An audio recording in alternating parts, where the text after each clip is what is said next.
जय शनिदेव। कई लोग शनिदेव को क्रूर ग्रह मानते हैं और कई लोगों का यह भी मानना है कि शनिदेव केवल अनिष्ट ही करते हैं, लेकिन असल में ऐसा नहीं है। शनिदेव न्याय के देवता माने जाते हैं और व्यक्ति को उसके कर्मों के आधार पर अच्छा या बुरा फल देते हैं। शनि दोष होने पर बढ़ सकती हैं जीवन की मुश्किलें। तो चलिए जानते हैं कि शनि महादशा जब चलती है तो किसी पर शनि की साढ़ी होती है और किसी पर शनि की ढैया चलती है। इन दोनों में क्या है अंतर? क्योंकि जब भी किसी व्यक्ति के जीवन में मुश्किलें बढ़ने लगती हैं तो वह व्यक्ति मानता कि शनिदेव उसे पीड़ा दे रहे हैं। ज्योतिष शास्त्र में शनि की ढैया 7.5 और महादशा जो चलती है ना, उसमें यही कुछ अंतर बताए जाते हैं। शनि के भक्त सभी शनि की कृपा चाहने वाले वीडियो को शेयर करें और चैनल को सब्सक्राइब जरूर करें।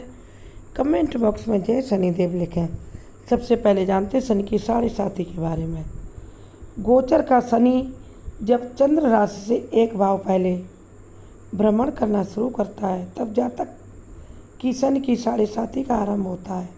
7.5 का अर्थ है 7.5 साल तक, अर्थात जन्म चंद्र से एक भाव पहले चंद्र राशि व चंद्र राशि से एक भाव आगे तक के शनि के भ्रमण में पूरे 7.5 साल का समय लगता है। क्योंकि शनि एक राशि में 2.5 साल तक रहता है तो इस 7.5 में जातक को कई बार मानसिक व शारीरिक कष्टों का सामना करना पड़ता है। लेकिन शनि की 7.5 सदा बुरी नहीं होती है। शनि की 7.5 जो है वह व्यक्ति को कैसे फल प्रदान करेगी, यह उस व्यक्ति की जन्म कुंडली के योगों पर निर्भर करेगा। जन्म कुंडली के योगों के साथ दशा अंतरदशा किस ग्रह की चल रही है और दशानाथ कुंडली के किन भावों से संबंध बना रहा है आदि बहुत सी बातें शनि की 7.5 के परिणाम देने के लिए देखी जाती हैं। जन्म कुंडली में शनि महाराज स्वयं किस हालत में है, शनि कुंडली के लिए शुभ फलदायक है अथवा अशुभ फल देने वाले हो रहे हैं और शनि किस योगों में शामिल है, पीड़ित अथवा नहीं है आदि बातें शनि के लिए देखी जाती हैं। इसके अलावा और भी बहुत सी बातें हैं। तब कुल मिलाकर शनि की 7.5 का फल होता है। अब जानते हैं शनि की ढैया के बारे में। जन्म चंद्र से जब गोचर का शनि चौथे अथवा 8वें भाव में गोचर करता है तब शनि की ढैया प्रारंभ होती है, यानी 2.5 साल का समय, 2.5 ईयर का टाइम। जन्म कुंडली का अच्छी तरह से विश्लेषण करने के बाद शनि की ढैया का प्रभाव जान सकते हैं।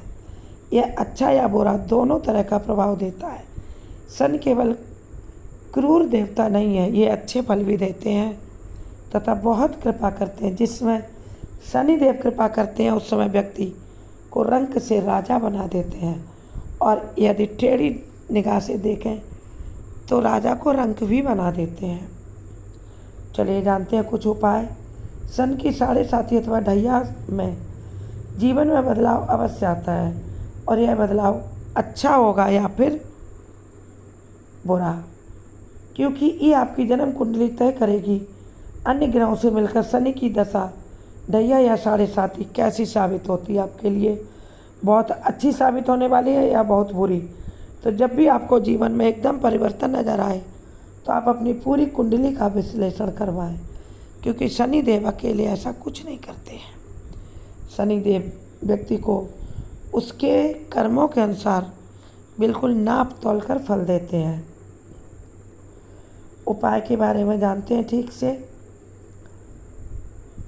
शनि के लिए आप उपाय में दान करें, जिसमें काली उड़द की दाल दान करें या साबुत उड़द दान कर दें, काले तिलों का दान करें, मंत्र जाप करें शनिदेव का, ओम शम शनिश्चराय नमः, या कोई और मंत्र जो आपके कोई ज्योतिषी बताए उसे जाप कर सकते हैं। पूजन आदि करने से काफ़ी राहत मिलती है। शास्त्रों में शनि की औषधि स्नान आदि के बारे में भी कहा गया है। आप स्नान के जल में कुछ तिल डालकर, काले तिल डालकर नहाएं, जिससे कुछ शमन होता है। और शनि को शांत करने के लिए शनि के बीज मंत्र की कम से कम 3 मालाएं हर शनिवार अवश्य करें तथा शनिवार के दिन 1 लोटा तांबे का भरें, उसमें 1 चुटकी काले तिल डालकर आप शिवलिंग पर इस जल का जलाभिषेक करें और पंचाक्षर मंत्र का कम से कम 1 माला जाप करें। ओम नमः शिवाय। बीज मंत्र के बाद आप शनि स्तोत्र का पाठ भी कर सकते हैं। बीज मंत्र में है ओम प्राम प्रीम प्रोम सह शनये नमः या शनिश्चराय नमः। ये मंत्र हमने एक शॉर्ट में डाला हुआ है, वहाँ से भी आप सुन सकते हैं। तथा शनि की ढैया अथवा शनि के 7.5 अथवा शनि का पाया, इसके अशुभ फलों को शांत करने के लिए शनि के बीज मंत्र का अथवा वैदिक मंत्र के 23,000 जाप करने चाहिए। हर शनिवार आप गिनकर जाप करें। कितने शनिवार में पूरा हो जाएगा ये आप पर निर्भर करता है कि आप कितने शनिवार में इसको पूरा कर सकते हैं। उसके बाद जब आपका इतना मंत्र जाप पूरा हो जाए तब आप दशांश हवन अवश्य करें। दशांश हवन कहलाता 23,000 जाप किया है तो कम से कम आप 2300 मंत्रों पर शनिदेव का 2300 मंत्र बोलकर एक एक करके शनिदेव के मंत्रों को बोलते हुए हवन करें अथवा किसी वैदिक ज्योतिषी को बुलाकर, मंत्र ज्ञाता को बुलाकर उससे हवन करवा लें।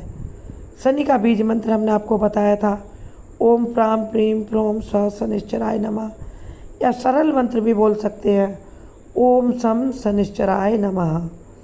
और शनिदेव का वैदिक मंत्र आपके जो ब्राह्मण बुलाएंगे वह कर सकते हैं, या फिर ओम सन्नो देवी रविष्टय आपो भवन्तु पीतये सम योर विस्रवंतु नः सम नमः। शनि के दुष्प्रभाव को शांत करने के लिए शनिवार के दिन आप व्रत रखना शुरू कर दें तथा काली उड़द की दाल का दान करें अथवा 7 अनाज मिलाकर शनिवार को शनि मंदिर में जाकर आप पुजारी को दान कर दें। काले वस्त्र भी दान किए जा सकते हैं शनिदेव के मंदिर में। और आप शिव को प्रसन्न करके भी शनिदेव की पीड़ा को शांत कर सकते हैं। शिव उपासना मैंने पहले ही बताया था आपको कि 1 लोटे तांबे में के लोटे में आप 1 चुटकी काले तिल डालें, उसको जल से भर लें और भगवान भोलेनाथ का इससे जलाभिषेक करें और अपनी परेशानी उनसे कहें, जिससे शनिदेव की कृपा अवश्य मिलेगी। क्योंकि यदि भोलेनाथ कृपा करेंगे तो शनिदेव तुरंत कृपा करते हैं। भोलेनाथ के भक्तों को शनिदेव बिल्कुल नहीं सताते हैं। और यदि आप शनिवार के दिन हनुमान चालीसा सुंदरकांड का पाठ करने लगें तथा हनुमान के मंदिर में जाकर चमेली के तेल का दिया जलाएं और चमेली के तेल में ही आप सिंदूर मिलाकर या बंधन घी में मिलाकर हनुमान जी का चोला चढ़वा दें, तब भी शनि देव प्रसन्न होते हैं और हनुमान जी के भक्तों से शनिदेव बिल्कुल नहीं बोलते हैं। तो ये कुछ उपाय हैं जिनको आप करें जिससे शनि देव बहुत प्रसन्न होते हैं। शनि स्तोत्र की आप कोई किताब खरीद लें या फिर ऑनलाइन मोबाइल से देखकर पढ़ लें। शनि स्तोत्र का पाठ करने से भी शनिदेव बहुत प्रसन्न होते हैं। ये सारी चीज़ें हैं जिनसे आप बचें, क्योंकि शनिदेव जब प्रसन्न होते हैं तो छप्पर फाड़ कर धन देते हैं।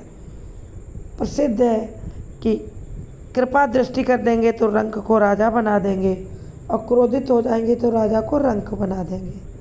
तो इसलिए शनिदेव को प्रसन्न करते रहिए, उनको क्रोधित बिल्कुल मत करिए। और शनिवार के दिन जब श्रवण नक्षत्र जिस दिन पड़ रहा हो तब शमी की जड़ को काले धागे में बांधकर आप अपने बाजू में बांध सकते हैं। शनिदेव से जुड़ी अन्य चीज़ें भी दान कर सकते हैं, जैसे तेल, लोहा, काली मसूर और काले तिल। तथा 1 शनिवार से शुरू करके आप शुक्ल पक्ष के 43 दिन तक हनुमान जी के मंदिर में आप 1 नारियल चढ़ाना प्रारंभ कर दें और लड्डू का भोग लगाएं, तो भी आप पर शनिदेव बहुत प्रसन्न होंगे, क्योंकि हनुमान जी की कृपा से शनिदेव प्रसन्न होते हैं।